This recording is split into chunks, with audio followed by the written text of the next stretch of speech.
Hello folks, in World of Warcraft we get to play as the greatest hero ever known on the World of Azeroth. Someone whose accomplishments become known even beyond our own planet, with their names reaching the ears of the Legion even before they launched that attack back in the Legion expansion. After starting out as an anonymous hero for hire who answers the call of anyone and everyone when they need aid, it's not long before her exploits come to the attention of Azeroth's great and good, who are quite happy to use this, often with little or no recognition, to deal with all the world's major problems. Eventually, they do acknowledge us, awarding us the title of Commander of our entire faction's forces on Draenor back in Warlord. And of course, we become the leader of the class order in Legion, only to then quickly slip back into our mercenary for hire role in Battle for Azeroth. You'd think by now we'd be a major leader in our respective factions, perhaps commander of the Alliance's 8th Legion or an entire Horde tribe. But right now, all we get is to just follow Jaina and Thrall around as they take all the credits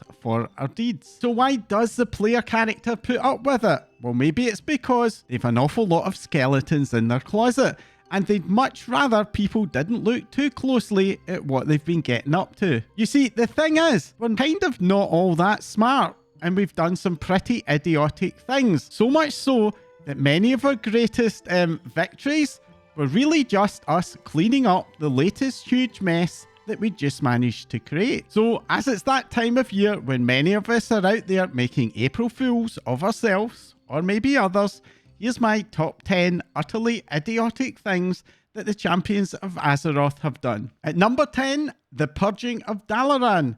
Midway through Mists of Pandaria, Horde leader Garrosh Hellscream is becoming increasingly out of control, to the extent that Horde champions are colluding with Vol'jin to prepare for a rebellion. Despite that, we Horde champions were still happy to help the Sun Reavers steal the Divine Bell from Dalaran, a city that was our home and sanctuary during the Wrath of the Lich King, betraying good friends like Khadgar, Kael'thas and even Jaina, whose, let's not forget, our faction had dropped a mana bomb on our home city. And through all that, we still managed to call ourselves honourable. That's not to say that the Alliance champion was any better. The Alliance were quite happy to rampage through that very same neutral home city, rounding up citizens entirely based on them having any kind of association with the Horde, while knowing full well that they face prison or worse at the hands of the Silver Covenant. Sure, the Horde did manage to rescue a lot of them,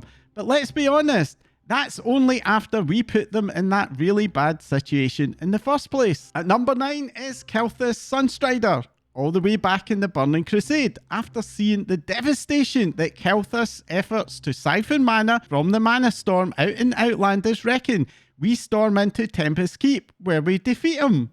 Or so we thought. Not only does it seemingly not occur to us to properly check that Kael was actually dead, we also made the same mistake with the Legion Demon Priestess Delrissa, who is then left to heal him back to full health, after which he's promptly sent by the Legion back to Quel'Thalas, where he goes on to corrupt the Sunwell, creating a massive crisis that almost allowed Kil'jaeden into Azeroth. Sure, we do go and defeat Kil'jaeden in the end, but if we'd done a proper job first time around, we'd probably not have had that mess to clean up in the first place. Number 8 is Fandral Staghelm and Malfurion. All the way back in vanilla World of Warcraft, when we visit Darnassus, we are asked to procure marrow grain for Archdruid Fandral Staghelm. Pretty standard task for any newish adventurer, and something we're happy to do, and keep on doing, even after a bunch of other people warn us that perhaps he's not to be trusted. And what does Fandral use that marrow grain for?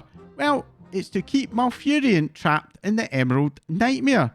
Yes, folks, we're the ones that helped keep Malfurion stuck in a nightmare. Now, we were not to know, of course, but here's the thing. We didn't know seems to be a bit of an excuse that the player character will end up using quite a bit over the years. At number 7 is the entire continent of Pandaria. When we arrive in Mists of Pandaria, be it to rescue Anduin or to seize all of its resources for the Horde, depending on what side you're on, we very quickly discover that fighting amongst ourselves calls forth the Shah, terrible beings that all of Pandaria seemed to fear. And what do we do with that knowledge? Well, we go off and we work with our faction's army leaders to help them recruit the local populace and get them involved in a war with the other faction that was nothing to do with them. I mean, what could go wrong with that? Oh dear. Well, at least Yulon kind of forgives us for it. So that makes it all okay, right? Number 6 is the Pillars of Creation. When we arrive at the Broken Isles in Legion, Khadgar quickly realises that our only hope is to close the Legion's portal in the Tomb of Sargeras, for which we're going to need the Pillars of Creation, ancient Titan artifacts of massive power which are just lying about in the Isles. Being the great champions we are, we get all of those pillars and eventually fight our way through the tomb and use them to close the Legion's portal, almost shutting off their access to Azeroth, which would have succeeded if it had not been for Illidan, but that's a separate story. Such important items are clearly very dangerous, so no one in their right mind would just leave them in what was left of the tomb quite unguarded, right?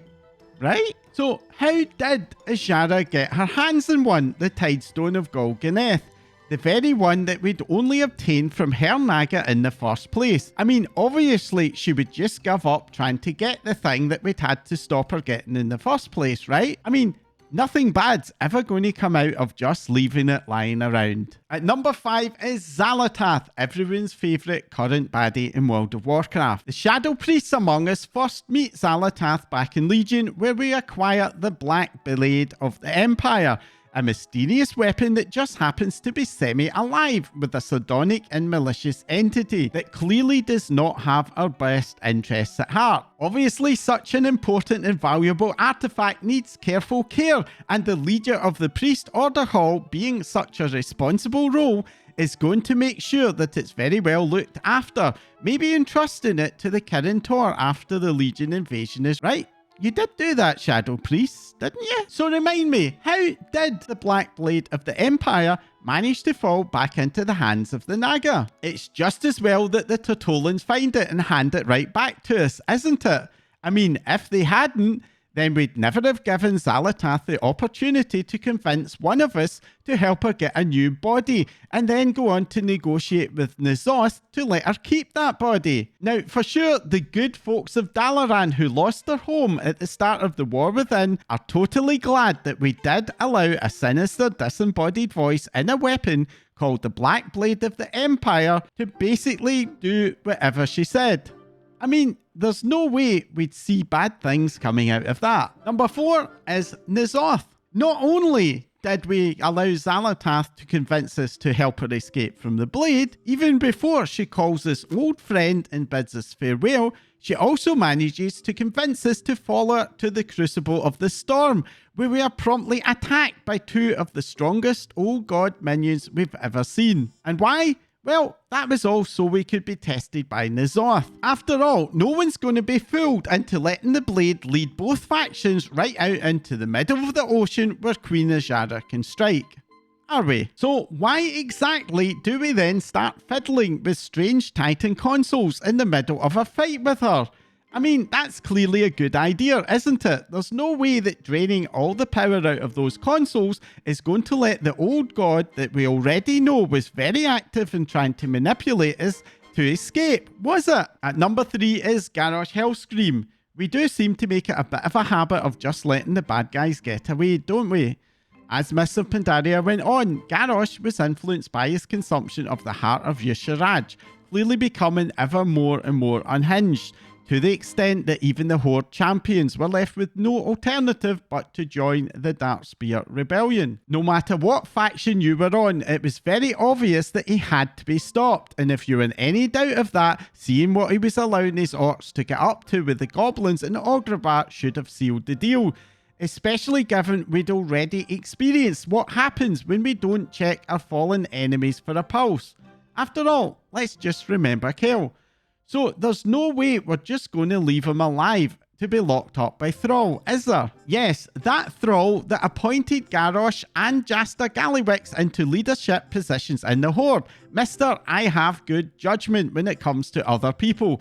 we can totally trust Thrall not to make any more bad decisions, especially when there is a manipulative black dragon wandering about. Well, at least we can say that it was Wrathion who's ultimately responsible for the Iron Horde, Warlords of Draenor, and Alt-Universe Gul'dan opening that portal to the Tomb of Sargeras. It definitely wasn't anything to do with the fact that we'd allowed Garrosh to survive and make it to Alt Draenor in the first place, was it? Oh dear. At number 2, we have Gul'dan. Okay, so we did manage to let Kael'thas Sunstrider, Garrosh, Azshara, and N'Zoth needlessly escape first time around. That's only 4, right? I mean, we didn't run into Alt Gul'dan right at the start of Warlords of Draenor.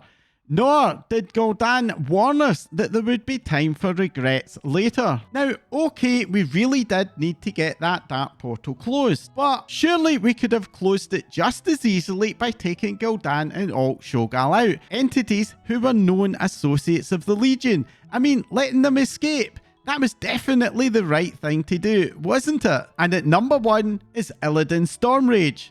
Illidan is the one person that we didn't let just escape. All the way back in Burning Crusade, we storm into the Black Temple and defeat Illidan, who was for sure the reason behind the devastation that Lady Vash was wrecking in Zangarmarsh. I mean, Illidan wasn't at that time just about to execute on his plan to travel to Argus and destroy it, a plan which would quite probably have succeeded, given that he'd already found a way to destroy the Dreadlord's homeworld. A plan that would probably have prevented the Iron Horde and the Legion's attacks on Azeroth many years later. On the upside, that defeat did ultimately enable one of the best expansions of World of Warcraft history, so it's maybe just as well that our player characters are, well, just frankly dumb. And that's it, 10 reasons why you'd really not want to hire one of Azeroth's champions to do, well, just about anything, unless you're playing the bad guy, of course. We might be courageous heroes who are always ready to go in and clean up just about any major crisis out there,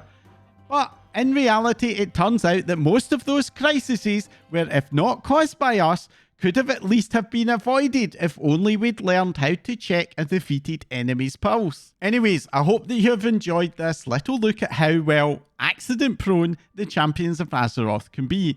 I'm sure there are dozens of other examples, little and small, out there in the game's lore that many of you will be able to think of. If you do, then do sound off in the comments. If I get enough ideas, maybe I'll do a viewer's choice follow-up sometime in the future. If you found this video fun, do let me know by giving it a big thumbs up. And to make sure you get to see my videos when they go live, or just to support my channel, do hit that subscribe button. That's all for now. Thanks for watching.